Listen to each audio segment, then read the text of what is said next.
Secretaria de Educação, em 2009 e 2010, fez a opção por iniciar um programa de educação integral, de jornada ampliada, na perspectiva de parceria com instituições, considerando que a escola no território educativo, ela não é uma instituição isolada, que ela existe e é compartilhada com os demais membros da sociedade. A nossa escolha foi multipartite.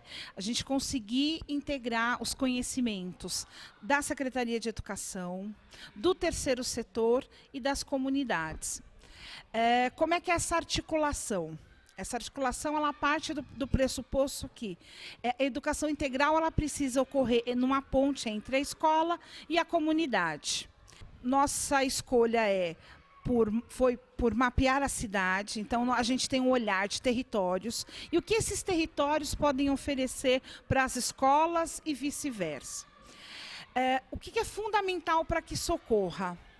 Uma equipe gestora que tem um olhar voltado para a sua comunidade, para abrir as portas, para trazer esse conhecimento que a comunidade tem para dentro da escola e, ao mesmo tempo, levar esses alunos para ter um olhar reflexivo e crítico sobre esses bairros, sobre essa comunidade. Uma equipe gestora faz toda a diferença nesse processo. Porque o professor ele vai atuar, mas ele precisa de uma liderança que abra as portas, que acredite na formação, que acredite no poder, no empoderamento dessa comunidade. Então, a equipe gestora, para a gente, ele é algo chave para a educação integral. Além disso, a gente precisa ter uma atuação intersetorial. A educação precisa estar atrelada à Secretaria de Habitação, para entender qual é o bairro que necessita mais, como é que a gente vai entrar naquele bairro. Precisamos da Secretaria de Cultura, de Serviços Urbanos, então a gente precisa estar conectado, é preciso um olhar da Prefeitura como um todo, um olhar da cidade para as escolas, para que a gente consiga ter uma cidade melhor.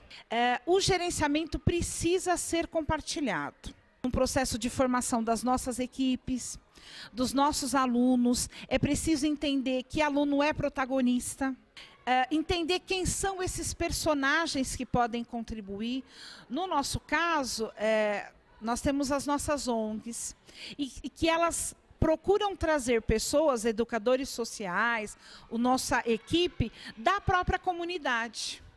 Porque quando ele vem para dentro da escola, ele vem com esse olhar, do quanto a escola pode contribuir. Na Secretaria de Educação, é muito importante que a gente tenha uma articulação.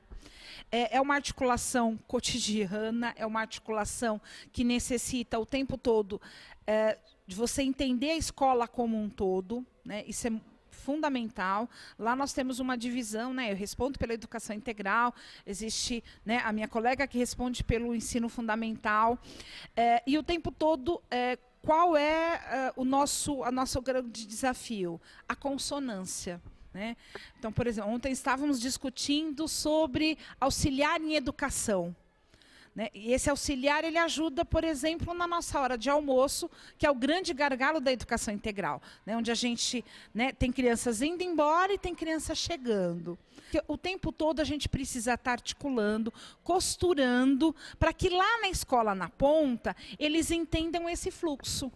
Então, o grande desafio é a consonância de diálogo, é entender a quem cada um desses personagens, cada um dessas pessoas na escola serve e para quê. Mas é importante que a secretaria esteja como grande articuladora e seja facilitadora desse processo. Lá na escola, nós temos a experiência da gestão compartilhada. Como nós temos um gestor que é da escola e um gestor que é da instituição, a nossa indicação é de que haja um diálogo constante entre esses personagens, esses protagonistas da educação, no sentido de que a gente sempre prime pelo aluno integral, pelos conhecimentos que ele tem, pelas facilidades que ele tem, pelas diversidades que ele tem. Então, considerar o aluno como um ser único diferente, com capacidades e necessidades específicas, faz com que o processo educativo esteja muito próximo, cada vez mais, pelo menos no caminho que a gente vem trilhando, ele esteja cada vez mais próximo desse projeto que a gente tem de educação integral. E aí não é só jornada ampliada. Quando a gente discute currículo, a gente discute o aluno, a gente discute o ser humano, a gente discute o indivíduo. É nessa perspectiva que a gente traça, com todas as dificuldades possíveis que o processo acaba acontecendo, mas que a gente se desafia constantemente a realizar. Há uma proposta de formação e de acompanhamento que é realizada pela gestão direta do programa Tempo de Escola, junto com as unidades escolares. Aí a escola trabalha ou com o gestor, ora com o coordenador ou com o vice-diretor nessas ações. Então, são reuniões de trabalho, são reuniões formativas, onde a gente consegue discutir no conjunto o que é a proposta de educação ampliada, quais são os nossos avanços, quais são os nossos principais desafios e por quais caminhos nós vamos continuar trilhando essas propostas. Nós temos vários eventos em comum. Sempre que nós pensamos uma formação para a rede, nós consideramos também a nossa organização dentro da jornada ampliada. Nós temos, atualmente, várias ações acontecendo no campo da linguagem, no campo do trabalho com a educação física, no campo da educação étnico-racial. Em todos esses, nessas propostas de linguagens, nós sempre consideramos, além do profissional da rede, o profissional do tempo de escola. A principal conquista que o programa Tempo de Escola oferece para nós, enquanto educação, é a oportunidade de ver as diferenças e a diversidade como um elemento que compõe e enriquece a educação. Com a entrada de todos os educadores sociais, com suas capacidades diferenciadas, com os conhecimentos diferenciados, mas não menores, muito pelo contrário, como certamente diria Paulo Freire, eles enriquecem absolutamente o currículo escolar. Eu ingressei aqui no município, que estava na fase de implantação do tempo de escola, algumas dificuldades, né, que a gente tinha naquele momento, que era, primeiro, na organização do espaço, né, articular com o entorno, com os professores, né, mexer na rotina do espaço, que não é fácil, a comunidade naquele tempo ainda tinha uma certa insegurança com o programa, os educadores também, né, porque era novo, né? E essa articulação com a parceria das ONGs, né, a comunidade do entorno e os professores, isso foi fundamental. Acho que foi de um aspecto fundamental as formações com a gente, né, com os gestores, porque a gente começou a entender não só do nosso trabalho, do nosso know-how que nós tínhamos, né, o complemento da educação, nesse horário livre da criança, mas também compreender como que era essa forma de currículo. E aí, com isso, a gente acabou ficando até mais fortalecidos, né, nesse contexto, e a gente acabou aderindo, tendo outras escolas. Foi feita a proposta para nós de adesão de outras escolas. Fez uma grade da rotina da escola e dos espaços. Ou seja, esse espaço aí passamos a integrar a rotina da escola, virar uma rotina só. Então, olha só, como que quando a gente chegou aqui, a gente teve esse diálogo entre o gestor, que foi bem tranquilo, né? A gente se entendeu. Só que aí teria que vencer a outra parte, né? Aqueles professores que estão em sala de aula todos os dias, e que é a parte assim, primeiro, porque você é uma pessoa e é um programa que vem de fora, né? Então, não é da secretaria, e é da secretaria, e tem uma presença de uma ONG. Então, tudo isso daí causa um estranhamento no grupo dos professores. Na realidade, a gente se comunica o tempo todo, a gente se conversa, né? Quando tem algumas ações para a gente fazer planejamento em conjunto, a gente marca, né, com a ONG, né, e a gente senta e discute aí os calendários, discute a rotina, discute alguns projetos, quem faz o quê, né, quais as ações de cada um, né, a gente articula e nós executamos. Uma das coisas que é importante, esse processo de discussão que é contínuo. Porque tem a professora articuladora que também faz o elo, essa ponte, né? Faz a ponte, faz o elo, e a gente vai discutindo isso praticamente quase cotidianamente, tá? Aí tem um momento que a gente senta na rotina mesmo, senta com a professora articuladora, e tem um momento que a gente senta com a ONG. A forma como a gente conversa, a gente tem então essa mediação com a professora articuladora, que ela está diariamente aqui na unidade, né, escolar. E nós, na ONG, nós fazemos uma reunião com todas as coordenadoras pedagógicas, que essas professoras articuladoras, por semana, toda semana. Então, por quê? Porque dificilmente a gente consegue estar aqui na unidade toda semana, né? Mas a gente consegue o diálogo com a professora articuladora semanal. Então, aí ela consegue fazer os apontamentos de alguns avanços, de algumas coisas que a gente precisa fazer as tratativas, né, necessárias. E quando necessário, a gente vem e já faz um diálogo maior, que é já com o Dirceu e com a equipe de gestora, dependendo da dificuldade ou até mesmo de alguma proposta, de algum projeto que a gente queira fazer em conjunto, né? Aí a gente trata, e essa professora articuladora sempre é nossa mediadora. Então, ela é, para nós aqui, a pessoa que realmente que leva para as propostas e todo o diálogo que existe na equipe dela, e aí como ela participa das duas, do HTPC e também do próprio programa, então ela tem o olhar dos dois lados, né? Então, isso contribui muito nas nossas trocas. No princípio, a gente fez algumas reuniões entre a equipe da ONG e a equipe escolar para a gente se conhecer e para alinhar algumas coisas em relação à implantação do programa. Em seguida, a gente fez reunião com os pais para apresentar também o programa. A gente já tinha levantado entre nós a demanda dos alunos com vulnerabilidade social. E aí a gente abriu as vagas remanescentes para os outros alunos que tinham interesse em fazer. Porque as crianças vão para a sala e contam para os amigos o que tem feito, oficina de teatro, de dança, e eles vão se interessando em querer fazer também. Explicar tanto para os pais como para os professores, né, dos professores do regular, que o atendimento em período integral ele não vai incomodar a rotina da escola, mas que vai ser um ganho para todos, né? Mas isso se supera muito rápido nas primeiras semanas que o tempo de escola começa a fazer parte da rotina escolar, porque os professores vão percebendo também a mudança nos alunos. Então, assim, cabe a nós, a equipe de gestão, a minha, a vice, a coordenadora, organizar a logística, porque tem mais criança lanchando, são mais horários comendo, né? A gente precisa alinhar com o pessoal da cozinha, com o pessoal da limpeza, os espaços, né, que às vezes estavam vazios e iam ser limpados, agora tem criança, então precisa de outros remanejamentos, mas depois é bom para todo mundo, principalmente para as crianças.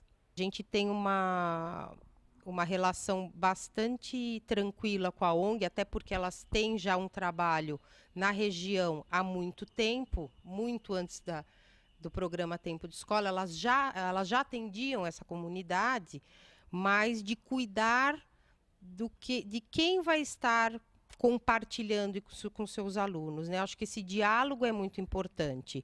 E não se melindrar. Se tem questões que você aponta que não estão bacanas, você deve conversar com o pessoal da ONG, com os professores. Nós temos as coordenadoras técnicas que passam na escola toda semana, a gente está sempre fazendo reunião. Então, assim, das primeiras preocupações que nós tivemos foi, primeiro, conhecer a comunidade local junto à visão dos professores da escola e da gestão da escola.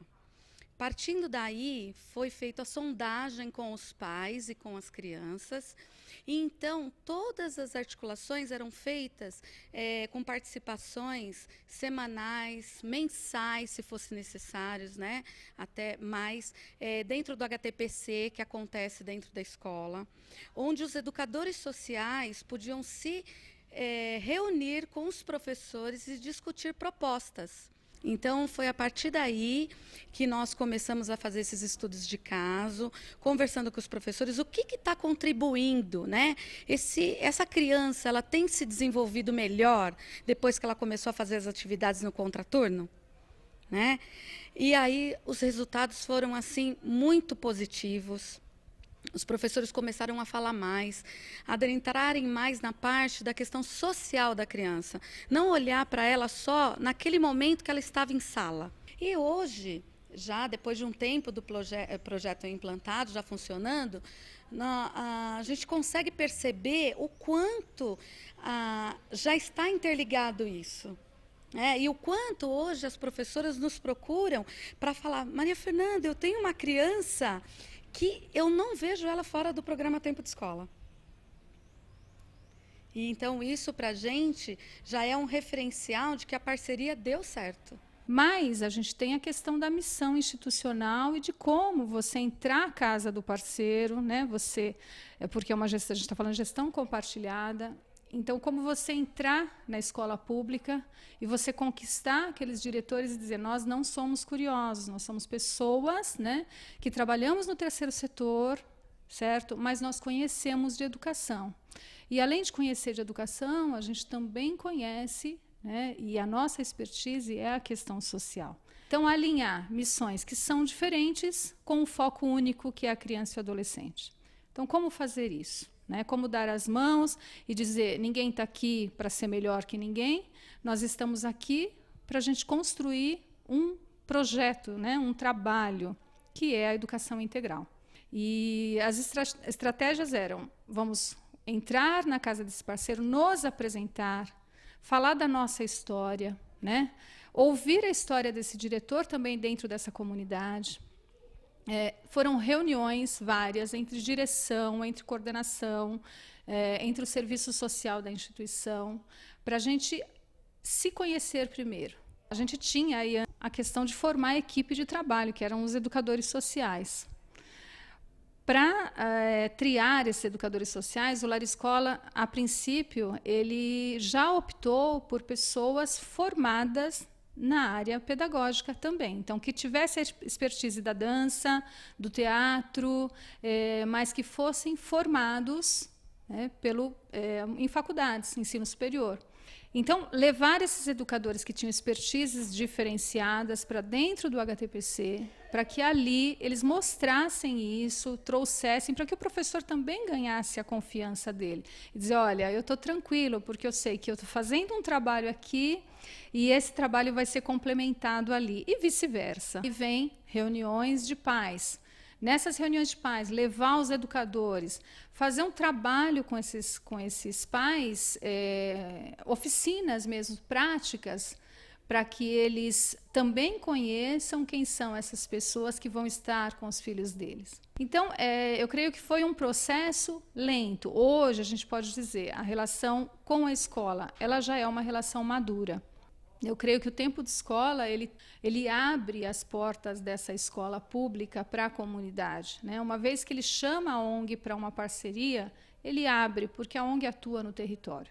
Então, a escola abre as portas, as suas portas, os seus portões, para a gente adentrar, e tudo isso tem que ser feito com muito respeito. Ainda estamos em construção, tem muita coisa para se ainda consertar, muitas coisas para se ajustar, para se alinhar. Mas o respeito e o diálogo entre a gestão da escola, a gestão da instituição, a coordenação técnica, o coordenador pedagógico que faz essa articulação dentro da escola, os educadores que vivenciam todo esse processo dentro da escola, os agentes de apoio, que são pessoas fundamentais dentro do programa, porque são eles que recebem as crianças, são eles que estão o tempo todo e conhecem essa comunidade, então são personagens importantíssimos dentro do programa.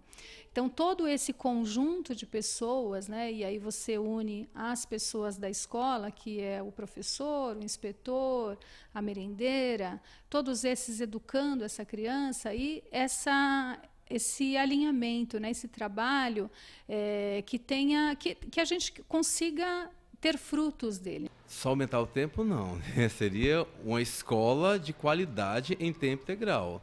Né? Com as atividades extracurriculares, como acontece no tempo integral já, hoje, nessa EMF. Entendeu? Essa parceria que existe do tempo integral que nós temos hoje com o ensino regular. Entendeu? Até fazendo parceria com as disciplinas, reforço de alunos, atividades extra, classe, né? E tantas outras que têm sido desenvolvidas na escola. Então, esse modelo que eu acredito, não só aumentar o tempo, mas com atividades, né, que venham proporcionar o crescimento desse aluno intelectual.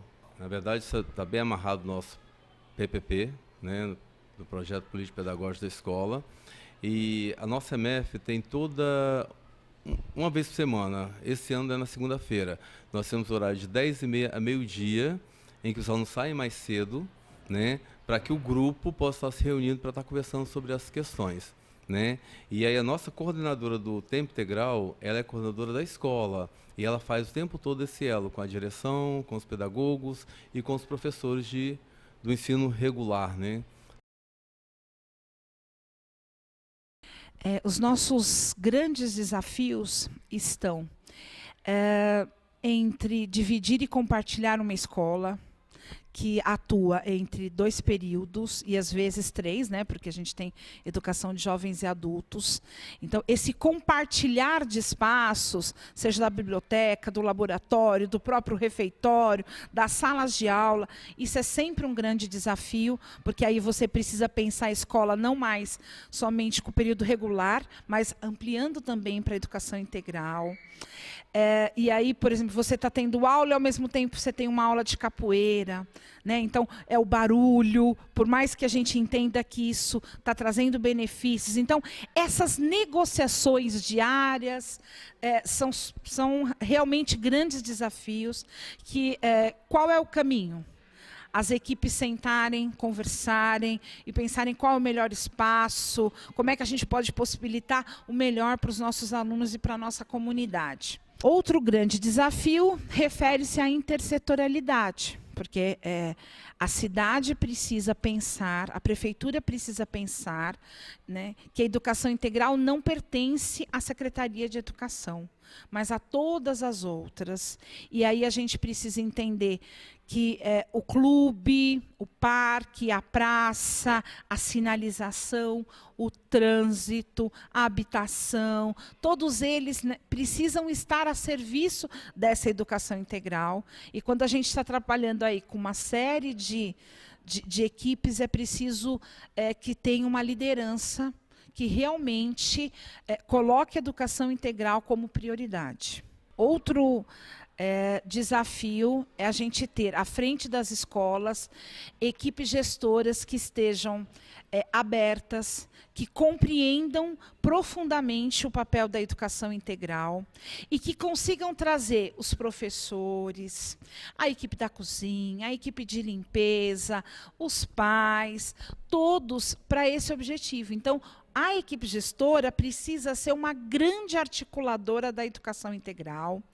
Para isso é preciso muito estudo, é preciso entender, é preciso olhar para outras experiências de outros municípios, né? O tempo todo a gente está articulando, porque a gente entende que é preciso olhar para outras experiências e entender o que eles podem trazer de bom para a gente. A formação, né, ela se constitui como um outro grande desafio, na medida em que ela é sempre uma escolha. Então, eu preciso entender como é que eu trago esse professor, como é que eu faço esse professor refletir, mas, ao mesmo tempo, ela não pode estar, quando a gente trata de educação integral, só focada no professor, né? A gente precisa trazer as outras equipes também, inclusive a própria comunidade. Vejo assim, um dos desafios é continuar fortalecendo a nossa parceria com a ONG, com a secretaria, com o entorno, com os educadores. Acho que a parceria é fundamental. Outro desafio é continuar, porque muitas vezes, né, acontece aí os avanços e às vezes acontece a acomodação. Eu acho que nós não podemos nos acomodar nem com os resultados, né, e nem com os avanços. Nós precisamos de estar sempre avaliando, né, avaliando e qualificando as ações, né, a cada dia, trazendo coisas novas, buscando coisas novas. Isso é importante para os nossos alunos, para a nossa rede, para os nossos educadores, e todo mundo aprende com isso. O grande desafio nacional, quando tratamos de jornada ampliada, é discutir currículo único, é discutir currículo integral. Esse é o desafio da educação. É fácil e está no histórico da educação considerarmos a parte formal e a parte complementar. Agora, quando se pensa no desafio de pensar um currículo único de cultura escolar, é que a gente se depara com as grandes dificuldades, porque não temos grandes experiências em relação a isso. Então, houve necessidade de uma série de discussões, de considerações, reuniões e seminários. E aqui, na gestão, na secretaria, nós fazemos semanalmente reuniões entre todas as divisões. Então, é o momento em que os programas educacionais podem conversar oficialmente com a educação básica, com a educação de jovens e adultos, e é nesse momento que nós tentamos ajustar os nossos objetivos, sempre com a premissa de que temos um estudo e a gente vislumbra a meta de um currículo integral. E com essa meta, nós vimos trabalhando no sentido de avaliar conjuntamente as nossas ações, trazer para espaços que eram considerados formais da educação, por exemplo, como o conselho de classe, as experiências que as crianças têm na ampliação de jornada. Então, o educador da turma, junto com o educador do tempo de escola, tem a mesma oportunidade de fazer uma avaliação do aluno, de considerar os conhecimentos, tanto de língua portuguesa, quanto de capoeira, quanto de artes, como conhecimentos consideráveis para um conselho de classe. Então, na medida em que a gente vai instituindo, dentro do que nós temos de mecanismos formais, de avaliação, de registro, de acompanhamento, o aluno como um todo, como um ser humano integral, nós vamos passo a passo, e não é fácil, de verdade, é uma coisa de cada vez, nós vamos caminhando no sentido de pensar uma educação que não tem um complemento, que não tem um contraturno. É uma educação que trabalha com diferentes linguagens, com o aluno no seu aspecto integral. Uma educação em tempo integral é algo muito bom para a criança. Eu concordo com a educação em tempo integral, porém, não como ela é hoje. Hoje, apenas as crianças que estão em risco social é que têm acesso a essa educação em tempo integral. O espaço físico também ele não é adequado para uma criança que fica aqui da manhã até o período da tarde. Muita coisa precisa ser mudada. Inclusive, a questão da qualidade do tempo, porque às vezes você pensa, está na escola, a educação em tempo integral, que coisa boa, o menino está na escola, mas está fazendo o quê? Quais as condições que os profissionais dessa unidade têm para atender essa criança, a essa família? Quais as condições de trabalho que ele tem? A gente tem algumas dificuldades. Uma delas é tempo de planejamento, né? Nosso planejamento, ele é sempre, na verdade, arranjado, né? Ou a gente chega um pouquinho mais cedo para poder fazer essa articulação, ou sai um pouquinho mais tarde, ou conversa no corredor. Então, assim, tem dado certo, porque a gente se esmera nesse sentido, né? De conversar, de buscar. Mas, na verdade, seria muito importante que a gente tivesse um tempo disponível para esse planejamento. Como nós não temos, a gente busca costurar isso até nas nossas conversas informais. E aí o planejamento sai, né? Mas sai por uma questão de um certo esforço, né? E uma vontade. Eu acho que a gente tem uma equipe muito legal, uma equipe competente, que quer que dê certo, que eu acho que isso é primordial. E aí a gente vai levando esse planejamento dessa forma. Agora, sem planejamento é difícil a gente fazer essa condução. Eu acredito que um dos grandes desafios para o sucesso e o bom andamento do tempo de escola é o encontro, é o momento da conversa, o momento da avaliação e da troca, professor-educador, educador-professor, PA. Por quê? Porque fazer somente no HTPC, às segundas-feiras, é complicado. A gente ficar nessa troquinha rápida do dia a dia, de 15 minutos, às vezes não dá conta de todo o tratamento. Ou 1 hora, que é no início do semestre, também não dá conta de um projeto, porque o projeto é avaliativo, é planejar e replanejar, é o ato de planejar e replanejar a todo momento. E a gente precisa da avaliação contínua para poder organizar o trabalho e repensar em algumas estratégias.